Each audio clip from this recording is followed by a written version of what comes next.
Guys, today we're going to be working on a 2003 Hummer H2. Power steering gearbox is leaking fluid.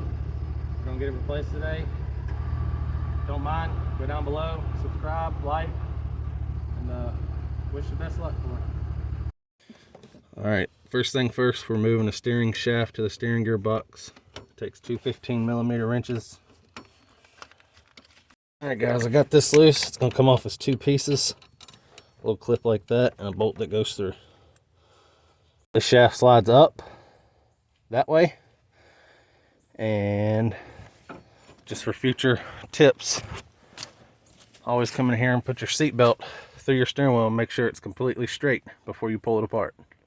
Alright guys, you got to remove your two lines going into your steering gearbox, 18mm for both of them. Alright guys, after you break them loose, just undo them. Make sure you put your pan underneath because it's going to be pouring power steering fluid out. Alright, next thing, remove the Pitman arm nut. It's I think it's 1 5/16", but I found the crescent wrench first, so it'll be easier. Alright guys, got that one removed. Now we're going to move on to the back one that holds the steering arm. 7/8 socket.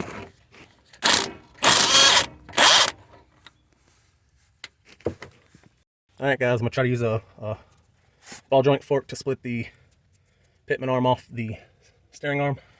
See how it goes. Got about 10 whacks in and it popped right off. Use a different fork. It's got a little bit wider teeth on it to get the Pitman arm off the steering gearbox. If you are not replacing the steering gearbox and you're just replacing the Pitman arm, I would not use this, but we were replacing both units today, so it doesn't matter which one gets hurt. Alright guys, now that we got this to come down, it's loose. It's kind of bound up right now.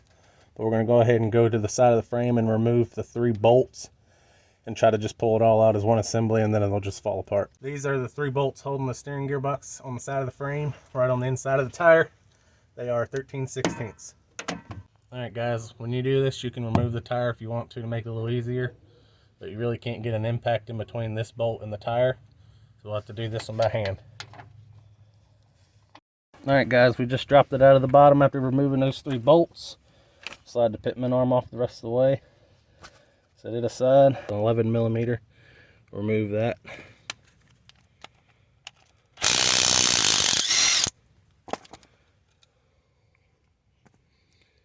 And slide your shaft off.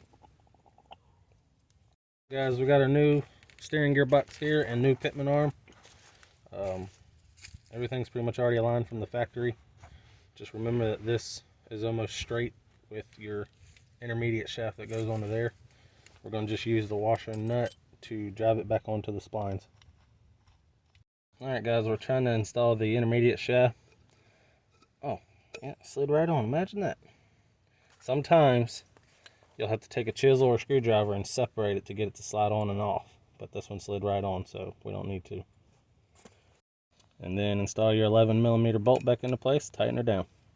Alright guys, we fished the new steering gear back up in there. It took 2 of us to do it. Get a bolt started over here. Get it running a little bit. Don't tighten it all the way down until you get all 3 bolts started. Get all 3 of your bolts in, run them in, tighten them up. Guys, after you get your 3 frame bolts tightened down, we're going to come back, take your crescent or 1 5/16", tighten down this nut until it's tight. Alright guys, after you get your big nut tightened down, go ahead and come back here and put your castle nut on the bushing side of it. Tighten it down, put your new Carter key in. After you tighten down, Carter key's in, ready to go. Alright guys, your new steering gearbox should come with new O-rings for your power steering lines. Make sure you replace them as well. Alright guys, installing the O-ring on the line. This one was already missing one, but I'll put a new one on it anyway. That's got a new O-ring. Alright guys, taking the old O-ring off the return line. Just I got a little tiny Phillips, you can use a pick or anything.